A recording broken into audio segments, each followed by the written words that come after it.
Hey, what's up, everybody? BDO44 coming at you with another video. All right, I got a smirk on my face because my team is up 3-1 in the series versus the champs, and I feel really good about that. I'm not going to lie. I'm feeling real confident about my situation here as a Laker fan. First of all, the score was 104-101 in Game 4, and it was a whole lot. In fact, I'm pretty certain that I'm going to make more than one video about this game because a lot of what just happened came and went. It's almost like when you hear something, it's like and you didn't quite get it. That's what all that was. Just a whole lot of emotion, a whole lot of hope, and then a whole lot of laughing at Golden State for making me look like a damn fortune teller when I talk about the turnovers, the inexplicable turnovers that team tends to have in the biggest moments. And I don't think there's ever been one more glaring than what we saw tonight. No, not one, but two down the stretch of the final 30 seconds of the game where Draymond Green threw the ball to Casper. I don't know who he was throwing the ball to. Um, it was unbelievable. And in a situation with Steph Curry, I I tell you guys, he has a thing, man. I don't know how to describe what it is that I think I'm seeing here, but it seems like when things are just the most pressured, and it's not requiring for him to lean into one of his superhuman specialties, like shooting the three from far away, he's almost like he says, I quit, and throws the ball away. I've seen him do this every year in the playoffs in one way or another. Sometimes it hurts his team, sometimes it really doesn't end up killing him. But tonight, with like 2 seconds to go, he's on the floor. I don't know if he has any timeouts left, and I know he made the mistake of calling a timeout when he didn't have a timeout a few nights ago. Some variation of that, so that probably was on his mind. And the time was running out, so something had to happen. But he threw the ball behind his head while he was on the floor. There was no one back there on his team. Heck, he didn't even know anyone was back there, period. And there was no one in the vicinity of that area other than fans behind him. And that was the end of the story. He ended up giving us the game in that situation, more or less. It made me look like a fortune teller. I told you guys more than once that the Golden State Warriors turn the ball over in inexplicable ways down the stretch of basketball games. I said it this morning in the pregame video, and tonight one of the most memorable, if not two of the most memorable turnovers you'll ever see Golden State have in the playoffs took place on that same floor I was telling you the game to look forward to. So I know what I'm talking about, man. I've watched enough of this stuff, and tendencies are real, and if you see enough, you'll know. Another tendency that I told you guys to pay attention to was the fact that the Golden State Warriors can get rid of a lead really quickly, but won't be able to walk all the way through the door because the things that they're going up against are still going to be glaring, and they're not going to be able to stop it. You know, I mentioned that in the pregame. We saw it in the second quarter. We had a 7-point lead, and it went down. They got a 9-point lead, and it went up. And it was just one of those situations where you saw the pendulum swing rather drastically. The largest lead for the Golden State Warriors was 12, and the largest lead for the Lakers was 5. So that could let you know right there that we didn't necessarily have this game under control. In fact, they look a lot like Game 2, to be honest with you. They didn't have two 40-point quarters slap dead in the middle of this game, but they definitely had two 30-point quarters slap dead in the middle of this game. Quarter 2 was bad, and quarter 3 was bad for our standards in regards to the defensive end, giving up 31 points and 32 points respectively. We don't like that.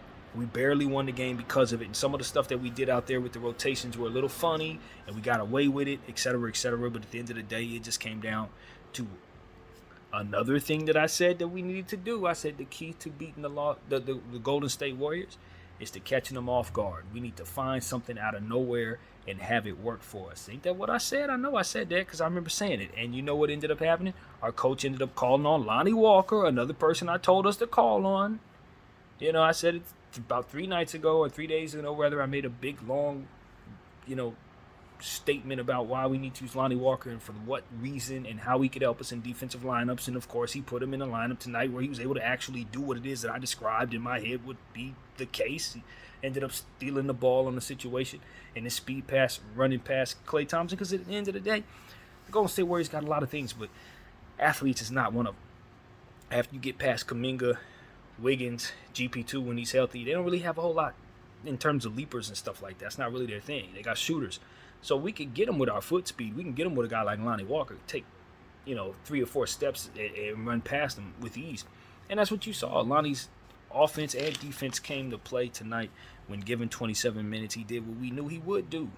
You know what I'm saying? This is not like we're sitting here saying, oh my God, Lonnie had an amazing game. No, Lonnie does what he does when he call his number.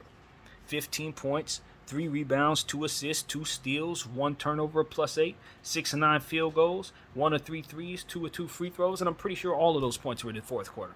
I'm pretty sure all of that was in the fourth quarter. That man was just absolutely doing the most for us in the biggest possible moment there is.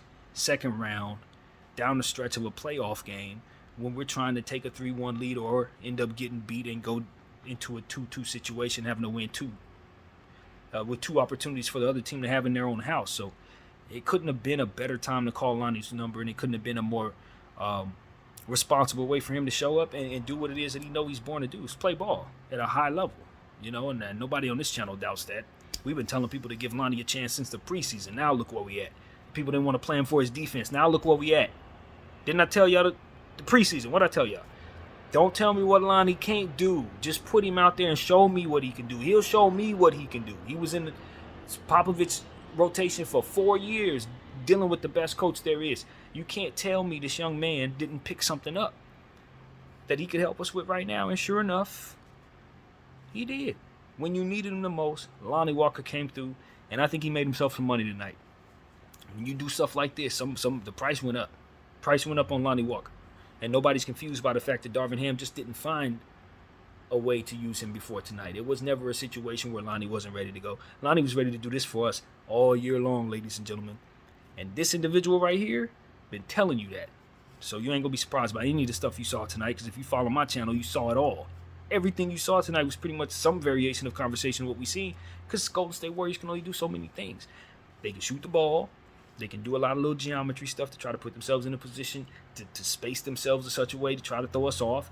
They can try to pull Anthony Davis out of the paint the way they were able to a couple of times, and maybe hopefully hit some big shots to try to, after they finish working the ball around. But at the end of the day, this advantage is theirs.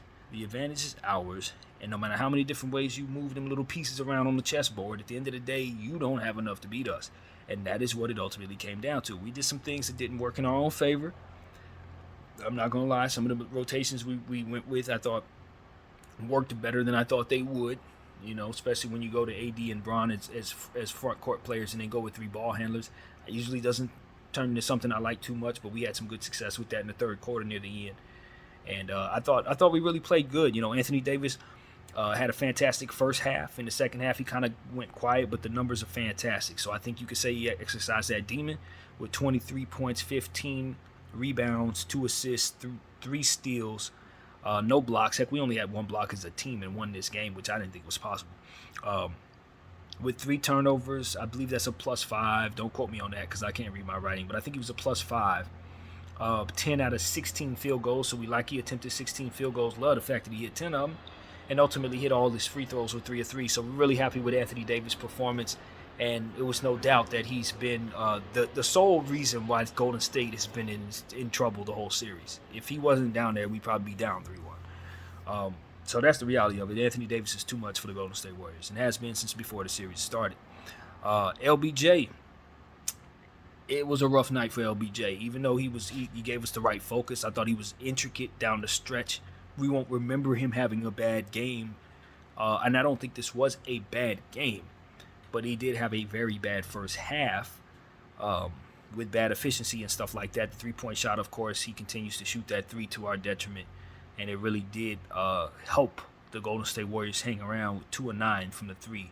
But all in all, 27 points, 9 rebounds, 6 assists, and really a lot of effort on the defensive end. He's been great defensively this entire series. In fact, I think he's been better defensively than he's been offensively in these playoffs.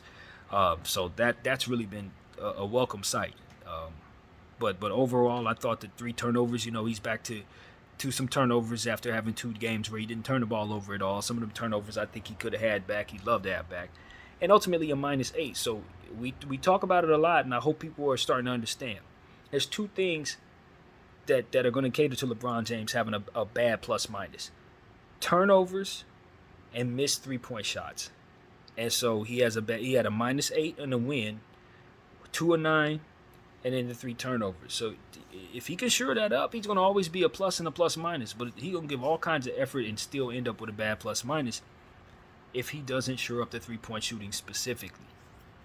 So I don't think he helped us tonight with the three-point shooting, even though he hit two very key ones, one from the corner and one from straight away that needed to be hit. But ultimately, them other 7, those are other possessions that we could have used to score, and would have made this game much easier for ourselves. Austin Reeves was one of the unsung heroes tonight. Actually, I don't think he was unsung at all. He was just a flat-out hero. 34 minutes, he was 21 points, 2 rebounds, 4 assists, 1 steal, 2 turnovers, a +5, 7 of 15 from the field, and 3 of 6 from the 3. So where he was key, and also 4 of 4 from the free throw line, but 3 of 6 from the 3. That's really where he was key. Finding his 3-point shot once again was key for us. A very, very great night for him, ultimately contributing and wearing off the rust and really just working around some fantastic defense and trying to get as much involved as he can in a series where they're just really hounding him and bumping him and doing all kinds of stuff. So I thought he was a big help with the 21 points that he contributed to this score. DS, another hero tonight, led the entire team with plus minus of +14. Just doing little things. 5 of 9 field goals, 10 points, 3 rebounds, 3 assists, 1 steal. The behind the back pass, man, I don't know what the hell that was. That 1 turnover, he did have 2 of them, and this is one of them. Head scratcher, very stupid moment for my boy DS. I was not pleased with that, but ultimately he made up for it by drawing fouls and getting to the line and getting layups and stuff like that, ultimately contributing to the scoring quite a bit.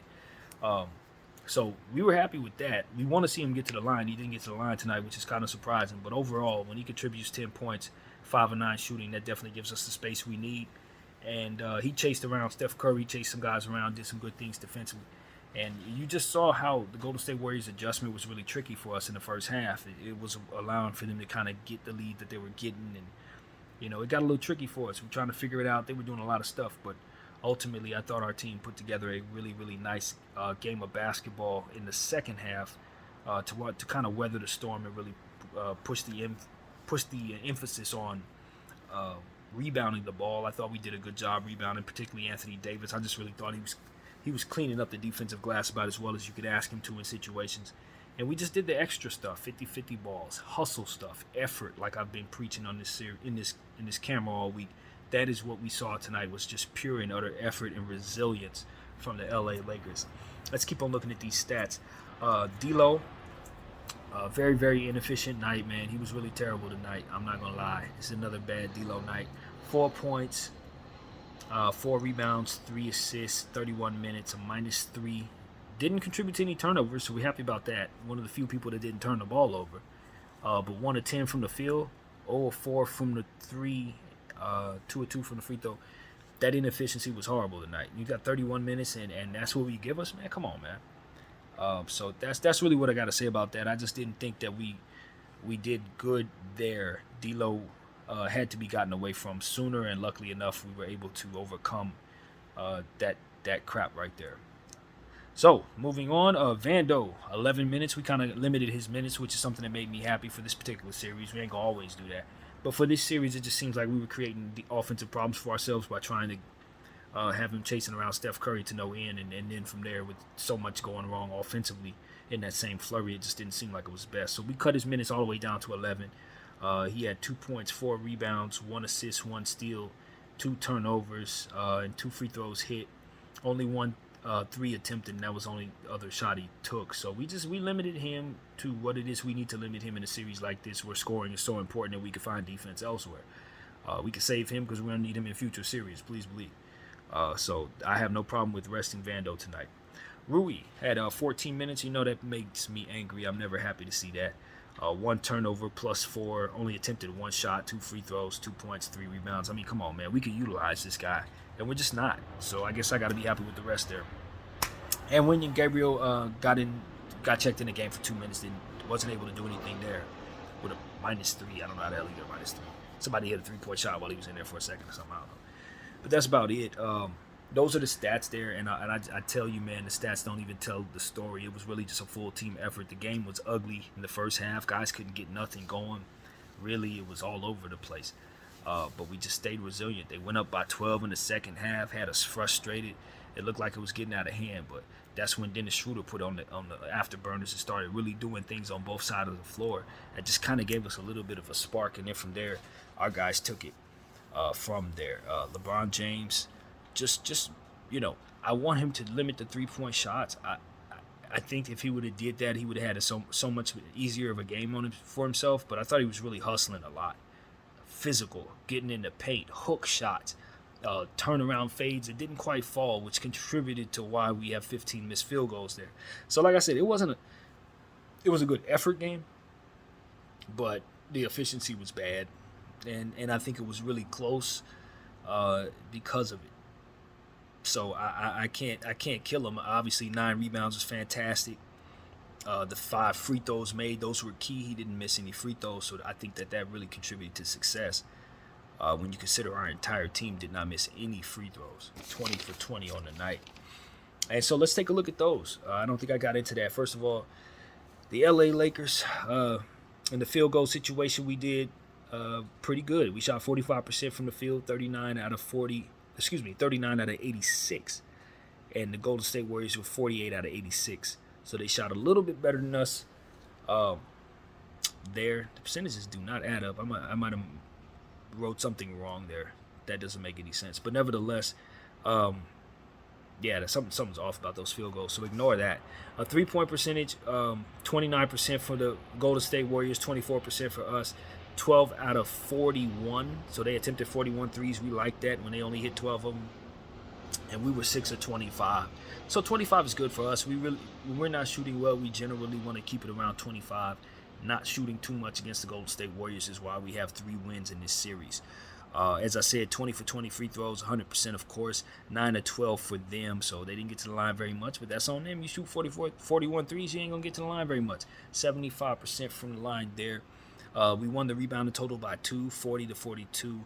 Offensive rebounding, they had 9, we had 8, so we still didn't get them off the offensive glass like I think we should, but we did bring them down from 13, which they've been pretty much hovering around. Defensive glass, they had 31, we had 34, so we got them there. Assists, they did have more assists than us, 29 to 21. They had 9 steals, we had 8. They had 2 blocks, we had 1. I don't know how we walk out of here with a win with only 1 block, but happy about it. They had 16 turnovers to our 14, but they only had 13 points off those 16 turnovers, and we ended up giving up 20 points off our 14 turnovers. So we need to take a look at how that ended up being the case and keep those guys out of transition in Game 5. Our fast break situation was 14 to their 17, so they got us there. Partially because of what we were saying right here. Turn the ball over, get in transition. And in the points in the paint, they actually beat us in the points in the paint, believe it or not, 52 to 46. I don't know how the hell we won this game with all of that being the case. But then you look at the free throws and see 20 for 20, and that made up the difference. So really, if we didn't get to the line as much as we did and hit the free throws that we did, we got our butts whipped. Because they hit more. If I didn't miswrite this field goal situation, which it looks like we did because the percentages look wacky, but it looks like they attempted the same amount of field goals as we did and hit 10 more of them, but overshot the 3 so bad that it didn't help them when you give up the rest at the free throw line. So that's kind of what it looks like, but given the fact that I miswrote the field goal percentage, I really am upset at myself for that. Actually, I think I did that. It just doesn't add up to me. That doesn't make any sense. So, nevertheless, that is what we're looking at. The Golden State Warriors go down 3-1 in the series. The Los Angeles Lakers have a chance to close them out. Chase Center on Wednesday. And it's a real blessing to be in this situation as a Laker fan, having started the season 2-10 or 2-11, whatever it was. The trade that was made was so good. Trades that were made were so good, and the ebbs and flows of the team, going through the process of the Russell Westbrook, Patrick Beverly, Thomas Bryant wanted out, all these different things. And we find ourselves in a situation where we are 1 game away from the Western Conference Finals. 1 win away from the Western Conference Finals. Now, we know many a team has blown 3-1 lead, including this here Golden State Warrior team against this here LeBron James. So that we know how that can go. 3-1 leads get blown. Things can go wrong. But what we do not want to do is lose sight of the fact that we've earned this 3-win situation. We earned it. We blew them out in the last game. We won by 5 in the first game, and we won by 3 here. Took care of home. Did not let them get a single win in our house. And the demons that are the Golden State Warriors road woes have reappeared in this series. And that is something that we definitely love to see as Laker fans. The Golden State Warriors are obviously in a lot of trouble. I thought they were in a lot of trouble before this game, but now that they are in this position, there's going to be a lot of people who assume the series is over. I don't think anything is over until you put a team like this away. The Golden State Warriors have proven that they can do things that no one else can do. So if we think that we can decompress, I would caution everybody to understand that that's not even how we should be looking at this. Because at the end of the day, we need to secure rest. It's not about whether or not you can breathe a sigh of relief because you're up 3-1.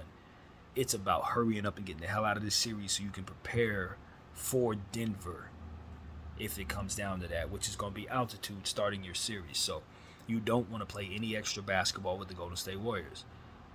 I'm of the mindset that once you find yourself in this position, it's yours to take. At this point, the other team has to prove they can do anything positive against you. And until they do that, they're pretty much going home. So it's up to us to just continue to do what we've been doing and put the nail in the coffin of this basketball team. They should be pretty frustrated right now. Obviously, they're saying stuff as we speak. As I'm recording, they're doing their press conference and things of that nature on the game. But I can almost assure you that they're talking about turnovers. I can assure you they're talking about officiating and free throw shooting and all types of different stuff like that. But at the end of the day, the Golden State Warriors shoot too many three-point shots. 41 three-point shots attempted, 12 made. They just shot too many threes. You need to find ways to score in the paint more so, and given the fact that they were having success doing so and getting away from it, it ultimately is the bane of why they lost this game, in my opinion. And you got to give credit to the LA Lakers, of course. You got to give us our credit. We played to the level that we were supposed to. We rebounded the ball. We definitely got them there. We continued our defensive ways, even though they did have a better defensive game than us in the stats. We kept our turnovers below theirs. You know what I mean? And just did ultimately what we needed to do to make sure that we take care of the nuances of the game that are ours to take care of. At the end of the day, we've talked about this a lot throughout the season. When you hit your free throws, good things can happen. We as a team did not miss a free throw. And I can argue it is the sole reason why we're up 3-1 in this series. So as we go forward in these playoffs, as we continue to move forward, that's the recipe for success for the Lakers. Keeping your turnovers below the other team. Making sure that you hit your free throws. And ultimately controlling the boards.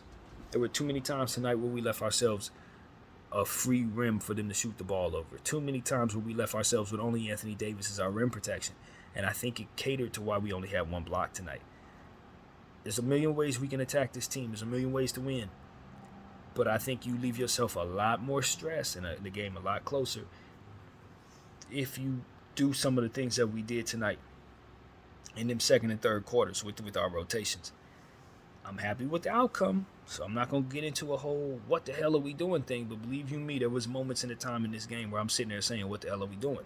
Because the rotations left us with 3 ball handlers and 2 power forwards against Kevon Looney, and it's just like, you have to understand that's when Kevon's going to eat. You have to understand he's going to pull down a board in that situation and proceed to continue that process. So that was a little bit of a pet peeve on the night, but ultimately we win, so we're happy. At the end of the day, the same old trends played themselves out. Just about every trend that we've talked about leading up into this game, I promise you we saw them all tonight. Blown leads, guys coming back, guys throwing the ball away, the correlation between defense to offense and success, leaving guys open, hand down, man down. You've seen it all tonight. The referees not calling nothing for the Lakers, and then touch fouls for the Golden State Warriors, which was really interesting seeing that happen. It was like a good sequence where we were getting clobbered, man. Bron, AD, Dennis, I mean, we were getting slapped all in our head. It got to a point where it was kind of laughable. And then on the other side, Steph Curry, I mean, there wasn't nobody even touching this man. I don't think anybody touched him.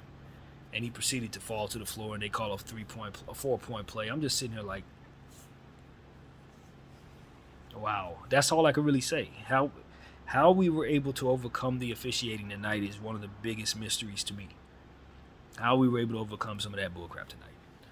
And so that's really what it was. We overcame officiating. I thought our team did really good keeping our composure, unlike game two. And I think it's also a big reason why we won tonight because we didn't let them get to us. But they were clobbering us tonight. We got punched on like crazy. It seemed. So Lonnie Walker, for me, obviously gets the game ball, and I'm going to do more talking about Lonnie as this continues to settle in. He definitely was the star of the show, even though you could argue that Anthony Davis continues to dominate and could get the game ball tonight. You could argue that Austin Reeves also with the 3 threes deserves some shine there. LBJ with 27 points, even though I hate the 3-point shots. I love the effort and the made free throws. And ultimately the defensive prowess. But for me, I'm just going to give it to the guy that I know has been waiting for his number to get called all year, who's had reasons to doubt himself in this uniform, but always stayed ready. And we've been fighting for his minutes on this channel. If you follow me, you know we fighting for his minutes. Every day we fighting for somebody on this team. And Lonnie Walker's one of those folks. And tonight his number was called, and he had the moment of his career thus far, basically. This is the moment of his career thus far. When you have a big game in game 4 of the in the Laker uniform on a Laker floor, I mean, this is one of the moments you take the steal from this. You get the game ball. You definitely get the game ball. You have the whole team sign it, and then you take the still picture from this. You have the whole team sign that, and you put that up in your house for the rest of your life type stuff. That's the type of night that Lonnie Walker legitimately had tonight. I kid you not. This is his night. This is the Lonnie Walker game. And so I couldn't be more excited for him. We're up 3-1 because he stayed ready and came in and played both sides of the floor. Was fearless with his jump shot, fearless with his 3-point shot, fearless with the free throws, 2 steals, 15 points on the night in just 27 minutes. And if you would have gave him more minutes, he'd have gave you more production. Lonnie Walker's the man. That's all I got to say. He's been professional. He's been positive. He's kept a good attitude about this whole situation. He's let everybody else do the complaining for him. He's let everybody else do the fighting for him. And I'm telling you, this was just the right week for Lonnie Walker's number to get called against all these guys that are just not really fast enough, not really athletic like that, with the lift that he has, with the freshness of his legs since we haven't been using him. This was the perfect time to call his number, and I commend Darvin Ham for giving in and finally just going ahead and trusting Lonnie in the biggest moments necessary. And see what happened? Take a look. We got a victory. We're up 3-1. So we got to continue to use these guys in ways that make sense. We still have to respect that Lonnie it's going to have some flaws to his game. You know what I mean? There's still going to be some things that we're going to have to respect. But right now we know he has fresh legs. And because those legs are fresh, we can utilize him even more so in these playoffs going forward. And if we put him in the right rotations and respect what his weaknesses and strengths are, protect him from those weaknesses, I think we will be in the money with another fantastic contributor to this overall unit. And so this has been a amazing roller coaster of a season. I'm happy to have been on this roller coaster with you all season long. I thank y'all for rocking with me, and we're going to keep pushing forward as these playoffs continue to progress with our name attached to it. Can you believe it? Last year we were doing this and the Lakers were nowhere near the playoffs. This year we legitimately think we're the favorite to win the entire Western Conference and maybe even the entire championship, especially if things are shaping up back east the way they look like they're shaping up. It's looking crazy over there right now. I never dreamed the Knicks would be down 3-1 to the Miami Heat, nor did I think the Miami Heat were even decent enough to make the playoffs. But that's a whole nother story. The point is, we taking care of business on the west side of things, and the Golden State Warriors better figure their lives out, because if they don't, they're going home. Let's just be honest. It ain't deeper than that. I got a lot of respect for the champs. They are still the defending champions. They are not dead. They're not done. The series is not over. I got the Lakers winning in 6, which means we will probably lose game 5 if my prediction holds up, but I don't want it to. I want to be very wrong about that. And given that I've seen 5 games of this, I don't think this series has to end in 6 at all if the Lakers continue doing what they've been doing. And just remember who they are while paying attention to who the other team is, and remember who they are too. Who they are as well. So, yeah, man, this is one of them games, man, where you look up and you just remember it forever. if you're a Laker fan. This is one of those. Lonnie Walker came through after not getting played all season, all off season. Hadn't gotten the minutes since midway through the season when he was balling out. Coach ain't trust him. No reason for it. But everybody been calling for him to be played. We've been screaming for his name. We've been making the case. And I guess something changed this week. And if you follow my channel, I legitimately believe that I made a really good case for Lonnie Walker. I really do. A better case than I've made for Lonnie Walker all season long. I made that case about 3 days ago. And we've been seeing him ever since. So I don't know if that has anything to do with me. I don't know. I've seen a lot of stuff that I've suggested in this camera manifest onto this team. A whole lot. And so I don't know who all follows me. What I can say is good job. Good job calling Lonnie's number tonight. It's exactly what I told us to do. Do something that's going to catch the Golden State Warriors off guard, just like they tried to do with us in regards to JaMychal Green. So we hit them with Lonnie Walker, and we're up 3-1 because of it. So kudos to the entire team, man. I'm telling you, bro, I'm in a space where I'm not quite sure if this series hasn't actually passed me by in terms of how quickly it is to catch up to what just happened. I think I'm still reacting to the fact that we got blown out in Game 2, let alone won Game 3, let alone came back and won Game 4. So, yeah, that is incredible. We're on a 2-game winning streak against the Golden State Warriors. If I didn't word that correctly, that's exactly how that went. We won Game 1, lost Game 2, won Game 3, now won Game 4. And so, if only we would have been able to in-game adjust in Game 2 in a way that gave us a chance, we would have literally swept these guys. I want people to understand just how serious this is when you consider what the prospects of this team is right now. We're 1 game away from giving them a gentleman's sweep. They're the defending NBA champion. And they don't really have too many people different than what they had last year when they beat the Boston Celtics. They're the same dudes.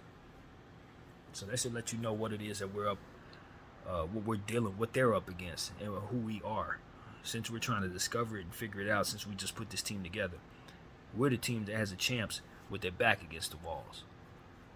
You know, that's what it is. So backs against the wall. I can't seem to get my S's right lately. I don't know, but whatever. You guys get what I'm trying to say. The point is, it's a lot to be excited about. It's a lot to be proud of. It's a lot to be reflecting of. It's a lot to be fighting for. We got something to fight for right now. We've already accomplished enough to how do you word it? Respect the effort already applied. You've already put forth a lot of effort. You've already thrown a lot of yourself into this Lakers. So now the effort that you give is in honor of the effort that you already gave, so that it could be for something, so that it would matter for something. And so that's what I'm preaching in this camera right now. You've already done enough to make it so that you've earned the right to work hard from here on out. So don't cheat yourself by taking plays off. Don't cheat yourself by missing free throws or missing assignments or not taking every possession seriously. Don't cheat yourself by not taking the opponent seriously or seeing that they have a guy on the floor by the name of JaMychal Green, so I guess you could take plays off. Do not do that, because that effort disrespects the effort you've already put in to get this far. So that's what I have to say to the Lakers. Let's kick through the door. The Golden State Warriors are last year's champs. That's not what the future holds for them. So let's just make sure we send them home, send them packing, and get the rest that we deserve. We know it's going to be tough up in Chase Center, but we've already seen this team 4 times, and we beat them 3 times, which means that we got something on them that they don't have on us. So all we have to do is stay healthy, keep our mindset on doing the things that ultimately got us here. Don't overthink this thing. Don't underperform, and you will see yourselves in the Western Conference Finals. And so I don't think it's too greedy to ask for another win in this series. I don't think it's too greedy to ask the team not to decompress and relax. We've gotten ourselves in trouble with that crap all year long. Coming in thinking it's okay to lose because you've already won. Believe you me, if you want to be dangerous enough to win the championship, you got to get rid of that. You got to throw that away. You got to let that be a part of your past and not let it ever return. So I don't expect that we're not going to have any more off nights in the playoffs or nothing like that. But what I am saying is this team has already put in enough effort and enough work to respect itself with playoff performance. Everybody on this team is a playoff performer. Ain't no more green, so to speak. Ain't nobody wide-eyed on this team. Austin Reeves is now a playoff performer. D'Angelo Russell has playoff games under his belt, even though he ain't played all that great. You know what I'm saying? Dennis Schroeder's had plenty of playoff games in his career. Lonnie Walker is a playoff performer. You know what I'm saying? Rui Hachimura is a playoff performer. You see what I'm saying? These guys, some of the experience that they're picking up in real time is experience that they now get to take with them next time. And ain't nobody ever going to be able to run certain stuff on Austin Reeves no more, because he's been through a series where he had to guard Steph Curry and Klay Thompson in pressured moments. You can't tell him nothing now. You see what I'm saying? So it's a different... Guys are gaining cachet as we speak. In real time, they're gaining respect, honor to their basketball name, so to speak. So it's an important experience that our guys are getting, and I'm happy that I'm seeing them receive it. And I hope that it can continue to be something that we do together. You know, team ball is the dream ball. I think at the end of the day, if this team continues to believe in itself and believe in what it is, which is a defensive to offensive interior scoring basketball team, keep that identity throughout these playoffs, and you'll defeat the teams in front of you. I really believe that. I'm not just saying that because I'm a fan. I'm saying that because I see it. I see a deeper team than every team left. We're definitely deeper than Phoenix. We're definitely deeper than Denver. We're going up against Golden State right now. You see what it is. Philadelphia don't have the bench we have. Boston doesn't have the bench we have. Miami doesn't have the bench we have. New York has a strong bench, but it looks like they're going home to Miami. I'm telling you, ain't no teams left. It's just us and our tendencies and the trophy. My name is BDL44. I thank you all for watching.